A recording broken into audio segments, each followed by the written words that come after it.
Not doing it. I'm not doing it.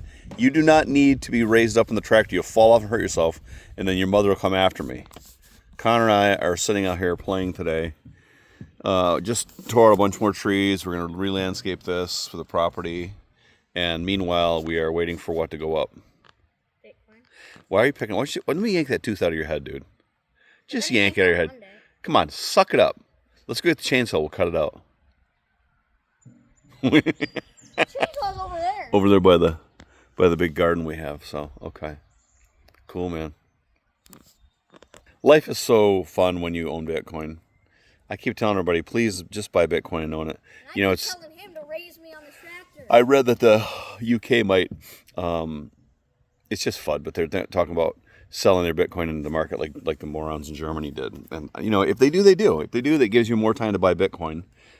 If they don't, then you got to accumulate. Here, Michael Saylor said that people get Bitcoin at the price they deserve.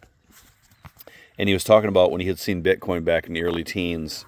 He said that Bitcoin would go away and it would die like a bunch of other scams. I'm not sure exactly how he said it, but and it was trading around, I think, $1,000 a token. And then when he finally saw the light, he bought it around, I think his first purchase was around 18,000 or 20,000. And he said it's because he didn't understand it, so it took him a little while to buy it, and he got Bitcoin at the price he deserves, which is fine.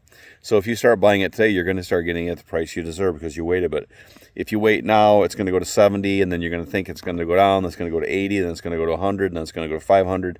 And if you're going to buy Bitcoin, you might as well buy it now. I mean, there's no point in sitting on your ass. I have a new strategy with my Bitcoin purchases. Number one, if I sell the baby, I can probably get $25,000 for them.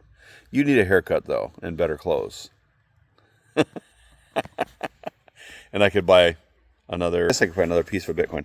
No, actually, I'm buying Microstrategy stock. I bought a bunch of it when they declared the stock split. Generally, you don't do that. Usually, you try to own the stock before they do that.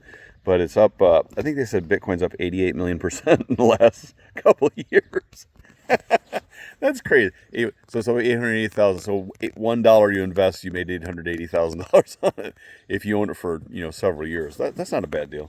Anyway, I bought MicroStrategy at 1,400 and it's at around 1,550 or 1,600. Shush, boy.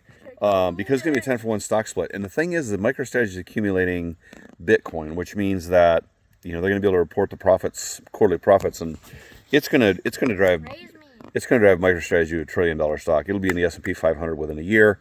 It'll probably it'll split around 1,500, which means $150 a share in August.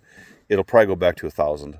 So I think MicroStrategy is going to be an easy 6x over the next 2 years. So you might want to own MicroStrategy. So you want to buy Bitcoin.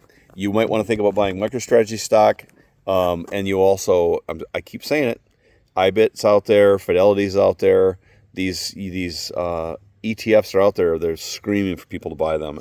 They're going to skyrocket as Bitcoin, dumb dog, jumps in price. Anyway, what you got to say, boy?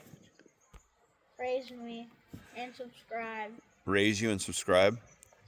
Raise me and then lower me, like you should do with your finger. Raise it and lower it on the subscribe button. You're a doofus. I don't want to do with you. Raise you. I'm not going to raise you, Connor. Because if you fall out of the bucket, dude, I'm going to have to waste a Bitcoin trying to get you patched up. And then I have to make a decision. Do I throw Connor in the pond with rocks tied to his feet? Or do I get him fixed up? I mean, we're talking about Bitcoin here, Connor. You got to use your head, brah. What? You just raised me. Did you just call me dude? Yeah. Ugh. Okay. Is that better? You know what I'm going to do? I'm going to run to the house, get something to drink, and I'll be back in a little while. All right? You going to be okay out there? That's scary looking down. Oh, yeah? Yeah, because you're not supposed to be up that high. What kind of a parent would do that? I'm going to tell your mom. I'm going to tell her it was your idea. It was my idea, but you're the parent. You should stop me. Connor, how come when you work for me and I pay you, you take it in Ether instead of Bitcoin? I asked for Bitcoin, but you wouldn't let me. No, you wanted me to pay you in Ether. I've been paying you in Ether, and you owe me $70. You're in debt of $70. I don't owe you $70, homeboy. Hey, no, I don't. I paid you in Ether. It's in your Ether wallet. Oh, But did you now? I yeah. wanted it in cash. However, it's not Bitcoin. You talk all the time about Bitcoin. You know what? You're a faker. You talk about buying Bitcoin to people, and you don't even own Bitcoin. You own Ether. Bitcoin costs $65,000. Where do you think I'm gonna get that money from? Can you buy $1 worth of Bitcoin? Yes, I can buy $1 worth. Okay, well then it doesn't matter what the price is. You get Bitcoin at the price you deserve, dirtball. Okay.